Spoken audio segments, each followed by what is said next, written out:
자, 오늘 굉장히 놀라운 뉴스가 하나 올라왔습니다. 제가 알기 쉬운 간단한 설명으로 이 뉴스 설명 영상을 한번 진행해 보도록 하겠습니다. 여러분, 요즘 우리가 뉴스를 보다 보면은 정말로 우리나라에 무슨 큰일이 일어날 것 같다라는 걱정이 듭니다. 진짜로 조만간 무슨 일이 일어날까봐 걱정이 돼요.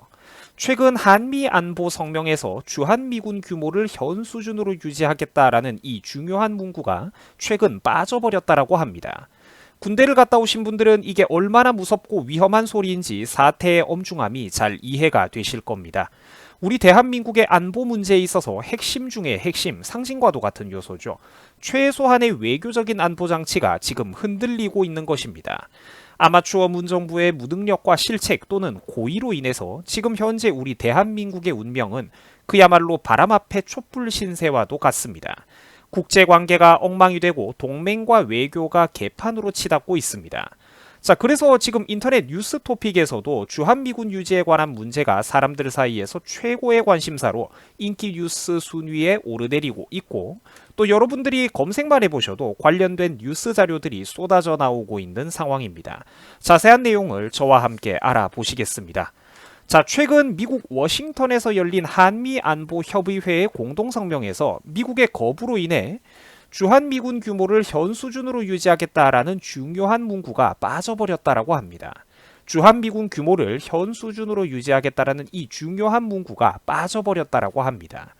자, 뿐만 아니라 이번 회의에서는 한미 전시작전 통제권에 관한 문제, 그리고 방위비 분담 문제, 주한미군의 규모 유지 문제 등등 핵심적인 동맹 이슈들에서 이견이 속출했다라고 합니다. 특히 한미안보협의회의에서 이제 주한미군 규모를 현 수준으로 유지하겠다라는 문구가 빠져버린 것은 무려 12년 만에 처음 있는 일이라고 합니다. 하여간 이 정부는 안 좋은 거는 전부 다 세계 1위고 뭐 했다 하면은 기본이 그냥 10년, 20년 동안 전례가 없었던 그런 신기록 이런 것들을 세우고 있습니다.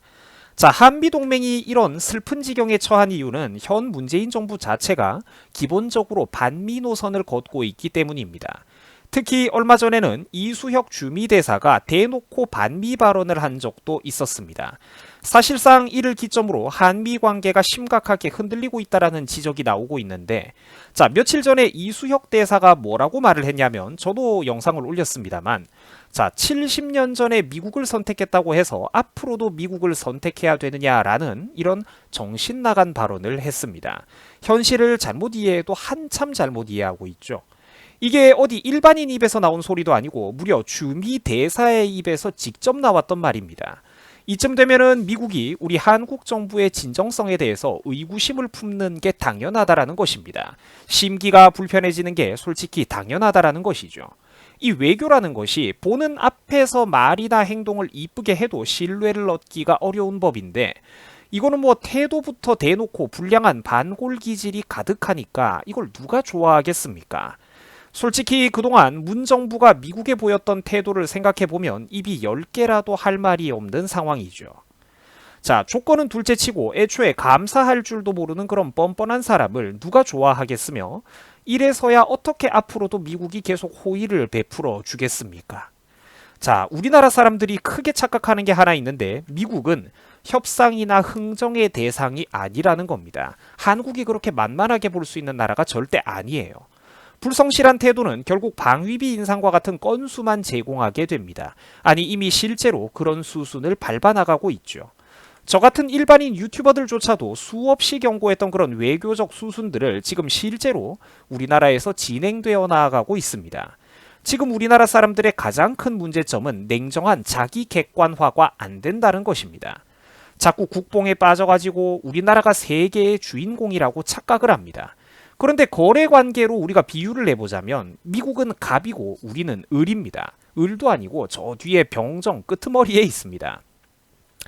우리는 70년 전에 미국과 중국 사이에서 선택을 했던 것이 아니라 공산화의 물결 아래 살아남기 위해서 미국의 개입을 간청했던 것입니다. 다행히 서로의 이해관계가 맞아떨어졌다고는 하지만 기본적으로 받는 게 훨씬 많았던 입장인 우리들의 입장에서는 최소한 저들에게 보여줘야 되는 공손한 태도라는 게 있다는 것입니다. 이후 반세기가 넘는 세월 동안 어떤 선택이 옳았는지는 북한과의 대비를 통해서 충분히 증명이 되었습니다. 앞으로도 우리 대한민국은 반드시 미국과 함께 해야지만 자유와 번영을 보장받을 수가 있다라는 거예요. 이것은 결코 비굴한 게 아니며 오히려 현실을 정확하게 알고 있는 사람들만이 보여줄 수 있는 올바른 국제전략적인 판단입니다. 국제사회에서 대한민국의 현실을 명확하게 파악하자라는 것입니다. 여러분, 자기 객관화가 잘 안 되는 과대망상적인 민족에게 미래란 없을 것입니다. 다시 한번 강조를 합니다만 현실적으로 미국의 체급은 우리나라가 협상이나 흥정을 벌일 수 있는 대상이 결코 아닙니다.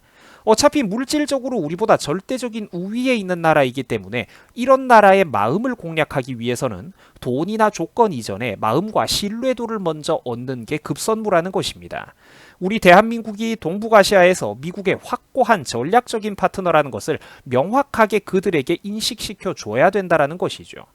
우리나라가 미국 앞에서 잔대가리를 굴리면서 계산기를 두들겨 봐야 절대로 돌아오는 결과가 좋을 수가 없을 것입니다. 차라리 국가 정체성이나 안보 측면에서 우리나라가 명확하게 미국 당신들의 편에 서 있는 나라입니다라는 것을 확실하게 보여줌으로써 그들을 안심시켜주는 것이 이후 우리나라로 돌아오게 될 청구서에서도 훨씬 긍정적인 영향을 끼치게 될 것입니다. 감히 중국과 미국 사이에서 우리나라가 간보기를 하겠다, 줄타기를 하겠다, 굉장히 위험한 생각입니다. 이런 의도를 보이면은 절대로 미국에서 내미는 조건도 좋아질 수가 없다라는 것입니다. 우리가 보여주는 태도에 따라서 미국의 태도가 결정된다라는 것이죠. 협상과 흥정의 마인드로 접근해야 되는 대상이 있는 반면에 진정성으로 접근해가지고 그들의 호의와 마음을 얻어내야 되는 대상이 있는 겁니다. 미국은 명백히 후자에 속하는 나라입니다. 한국이 계속해가지고 불량한 태도를 보이게 된다면 결국 이런 것들은 방위비 인상과 같은 그런 건수밖에 되지를 않습니다. 한국의 태도가 저 모양인데 우리가 계속해서 호의를 베풀 이유가 어디 있느냐, 이런 식으로의 논의가 워싱턴 정계에서 계속해서 나온다면 그거 무슨 수로 우리가 반박을 할 수가 있겠습니까? 우리도 진심과 성의를 보여야지만 미국에서도 동맹국에 대한 호의가 나올 수 있다라는 것이죠. 애초에 이 한미 관계라는 것은 계산기를 두들긴다고 될 일이 아니라 마음을 보여가지고 그들의 마음을 얻어야 되는 관계라는 것입니다. 그게 약자의 생존 방법입니다. 얄팍하게 구깃구깃 운운하면서 잔머리를 굴려봐야 미국 애들의 정보망이 우리보다 훨씬 더 빠르고 밝습니다. 절대 그런 태도를 좋게 바라봐주지 않는다는 것이죠. 애초에 미국에 줄을 서는 것만이 우리 한국에게 있어서 최고의 국익이 되는 것도 사실이고 말입니다. 자, 관련 기사에 대해서 네티즌들이 이런 말을 남겼습니다. 문재인이가 지금 기뻐서 날뛰고 있을 것이다. 북한과 중국에 충성하는데 미국이 좋게 봐주겠냐라는 것인데, 자, 맞는 말입니다. 일반인보다도 못한 이런 정부, 이제는 제발 국민 여러분들께서 정신을 차리셔야 합니다. 자, 여러분들 수고하셨습니다. 고맙습니다.